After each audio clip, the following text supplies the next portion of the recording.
Hello everyone, I'm Dr. Nadia Abulhassan, Dr. A. And I'm Dr. Joanna Valentine, Dr. B.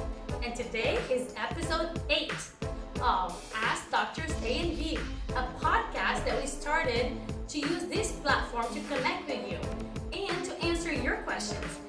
The reason we started this is because as we go to see friends or we're anywhere, people come up to us and ask us dental questions, dental related questions. So we're opening up in here with this platform, like in case you want a dentist friend that you'd like to ask a question, you can totally go ahead and leave us a DM or a comment below, and we're more than happy to answer your questions. So today we're going to be continuing the subject as part 2 of the past episode of this episode number 7, where we started to talk about oral pathology. And we talked a lot about the benign pathologies, which is the ones that are easier to treat and there's no consequence, it's not harmful. Today, we're gonna talk about some of the ones that are a little bit more severe or can be dangerous, but we're not doing this to any scare you or get you to go and get obsessed. Oh my God, do I have cancer? Do I have this? It's mainly to give you this education base so you know what your dentist is looking for. And you also make sure that your dentist is looking for all those pathologies, because that's a service you deserve. You need to be safe as you go to the dentist. Exactly. Yep. Mm-hmm. And I just, as a disclaimer, this is not for you to self-diagnose yourself or anything like that, but hopefully this will kind of give you more reason to take advantage of your dentist. Make sure you get in regularly to get screened for some of these things. So yeah, and this is part of your regular screening. It's not like you need to go in and you have an extra charge for the oral cancer screening or any of those. As you go for your checkups, which is you get your teeth cleaned and you get diagnosed for cavities, you also get all your mouth diagnosed for any kind of symptoms or signs for any kind of disease as well. Yes. So let's get started. One of the first things we want to start talking about is stuff that is not necessarily seen by just looking at you. And how do we diagnose these things is with x-rays. This is another reason why we take x-rays. Exactly. And I try to explain to a lot of my patients, it's really important. I don't necessarily need you to take x-rays every time you come, but every now and again we do need it to check, because there are a lot of things that I can't just see with my naked eye. So and there's so many, we take advantage of technology these days. This is how in the past people wouldn't be able to be diagnosed for breast cancer so early. Today, with the help of mammograms, it became like a norm that at a certain age, every year you check for mammogram, because if you can diagnose cancer early age, you have a lot more chances to be treated and be a survivor, and that's what we want. We want to keep our patients safe and diagnose early on. And when you take x-rays, you have the panoramic x-rays, you have the CBCT. We carry all of this technology. We're big believers in using technology for diagnostics, and this is really a service. And things that you see there, you're looking at a bone overall. You're not only looking, and then with your naked eyes, there's just so much you can see. You see the surface of it. You cannot look in between your teeth. You cannot look what's going on under where the roots are and where the bone is. And I know that a lot of people are always concerned, should I be taking x-rays since I don't have a cavity and I don't believe in it? But again, it's the same idea in your mind of how do you go and you get screened for a mammogram, for your pap smear, for all these other things. And this is exactly why we do that. Is part of the standards. Exactly. And this is a great point, because I had it personally where a patient randomly came off the street, and this was probably weeks after I graduated from dental school, and she came in with a little bit of mobile teeth, some bleeding gums. It was swollen, and with first appearance it looked like it was almost just like gum disease. That's what it appeared to me. So we're thinking, let's just go give her a little cleaning and she'll be fine. And it wasn't until we started taking x-rays, they ended up taking 3D images of the patient. Come to find out, she had cancer that was actually coming from up in the sinus, and it came down into the mouth, and that's how we diagnosed it. It was not from the doctor, the ENT, or anything like that. It was literally, she came in and we diagnosed her with cancer. Very important. Yeah, exactly. I also had a few patients like this. What happened is, just so you know, for us when we're in dental school, just bring it up, when we're going through those pathology classes, I feel like most of the students, because I did it a lot, bet you did it too, You go home and you put it there and you start going, and you tell, oh my God, I have cancer. You know, don't do that. And I feel like a lot of the patients that come and see me, they're like, I haven't been here, I haven't slept for days because I think I'm gonna lose all my teeth. And you come to say, you don't even have anything. So, you know, don't overthink. Again, the whole purpose of this is educational and for you to know that this is part of what we're checking. And it's always good to know what your doctor is doing or what is all the screening part of. So let's go ahead and start. Like the ones that we take x-rays is usually to look for cyst, bone cancer, because on the x-ray you can see like defects in the bone that you can't see by just touching. So we can see those defects and there's tons of them. I don't even need to come in here with you like, you know, like those pathology classes are quarters and quarters and they can get really complicated in analysis. Yes, and there's a lot of variations, but bottom line is in the x-rays we can diagnose a lot of like bone cancers, tumors that are related to, you know, extra teeth and a lot of and cysts. Some of them are benign, it's just a cyst, but some of them is they keep growing in the mouth. They can impact your teeth because they can move your teeth around, which is not good. Then you remove it. There's a lot of things that we can be looking. Damage the bone, spread or cause pain, whatever it is. So that's part of what we do with x-rays. Yeah. And if we ever see anything in x-ray, you know, we make sure to kind of send it over to an oral surgeon and let them take over at that And point. this is why our vision for dentistry is so cool, that I believe that when we work with all specialists in one location, the communication and not missing the information is so key. We have an oral surgeon with us that work with us, and we can also refer out if we work with people outside there too, but we have a lot of eyes, a periodontist, like all those specialists are also trained to see that because that's part of the specialties with the general dentist. You know, we're the first one in line to diagnose, but then you go through specialty to kind of, if it needs further evaluation or assistance. Exactly. Yep. So moving on from x-rays, let's talk about some of the things you'll see extraorally. Exactly. So if someone, I'm just looking in here so I can think of, so when someone comes to you, there's like with a swelling on the face, a lot of the times, you know, if it's acute, like just happened and it's painful, a lot of the times can be an infection, right?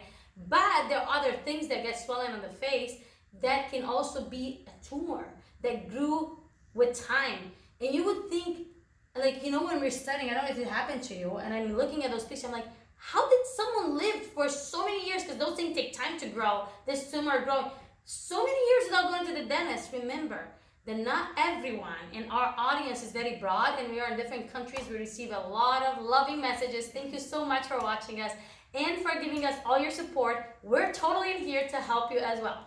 Thank you for that. Anyway, you know, some people don't have that, you know, that privilege that you have in the first world, that you keep going to the doctor and you get diagnosed, you know, and that's why I say, like, if you have that privilege, why wouldn't you use it? You know, what happened in different countries, they don't have it. And something grow and they don't even know, they don't know. By the time they go, you know, I actually like those pictures that we see and like, oh my God, like the face is half out by the time they diagnose it.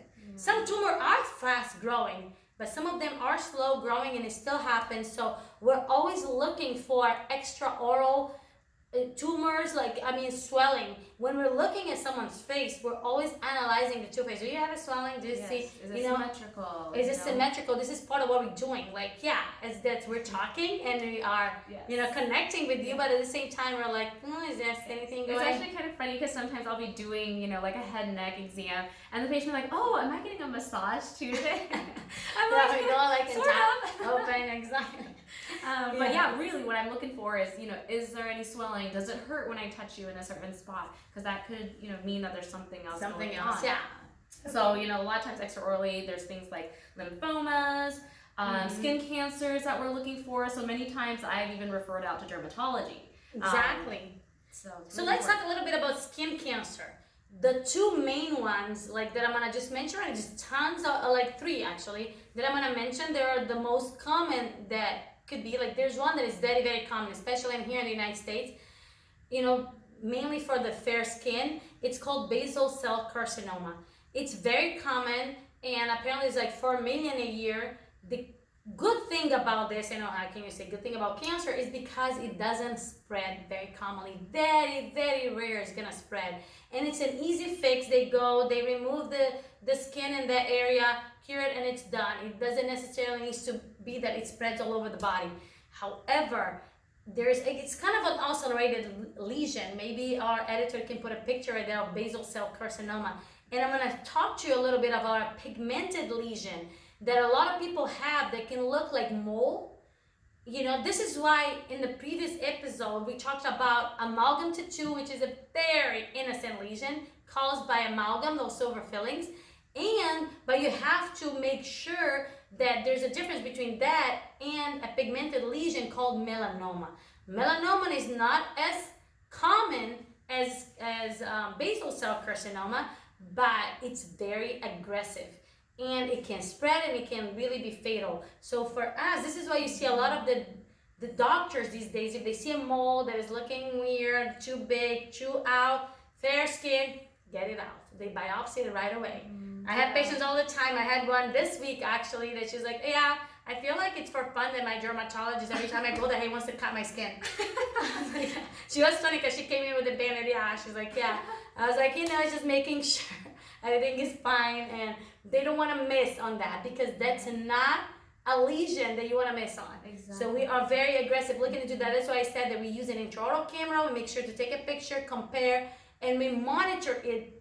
Really, we're like hawks monitoring any pigmented lesion in the mouth. Especially in the mouth. Pigmented lesions in the mouth is not common, and it shouldn't be there. Unless it's that amalgam tattoo, but you have to see the difference. Yeah, so that's why we're very, very There are different pigmented lesions, just there's red ones, or just like we're looking into all of them. But sometimes even people that, they diagnose that kind of cancer by looking at the gums. That strawberry. A lot of those lesions is related to systemic issues. So if there's something else going on, if you have another condition throughout your body, it'll manifest, it'll show up in the mouth. In the gum and stuff. And that's why, after seeing something really, I saw early in my career too, someone that was having this and ended up being leukemia. I sent her to Children's Hospital, but good thing that we noticed it right away. As soon as she came in, I took a picture, we referred right to her medical doctor, and we sent her to Children's Hospital. Hopefully, the earlier we can diagnose those things, the better, so we can save lives and be safe. Yes. So let's see what other one are we going to be talking about. We have the squamous cell carcinoma. Yep. So the last bit of our segment today is going to be really focused on oral cancer, squamous cell carcinoma. Why this is because a lot of patients come in and say they're smokers, they use tobacco and all that stuff, and it can be very devastating for patients, that end up with oral cancer. By the way, oral cancer is a very aggressive cancer too. It's not very common, but it can be aggressive. It spreads fast and it has to be taken care of right away. Some cancers are very they're easier depending on what it is in the body. Some of them are more, as you all heard, like pancreatic cancer can be very aggressive. Some of them can be, oral cancer can be aggressive, not as bad as pancreatic, but it can be pretty aggressive. Yeah, and it's just devastating because a lot of times when patients do have it, depending on how far it is, they're going to be removing a lot of things, Yeah, they can remove, they do a full mouth reconstruction. They have to remove half of the jaw. I mean, they reconstruct it, but it's very devastating if you're going to have to remove a big chunk of a tumor in there. The reason why we say, a lot of people say, every doctor relate everything to smoking. The thing with cancer is because it's a cell multiplying. It's like your cell is supposed to multiply like this, and this one is going crazy, and it becomes like a tumor.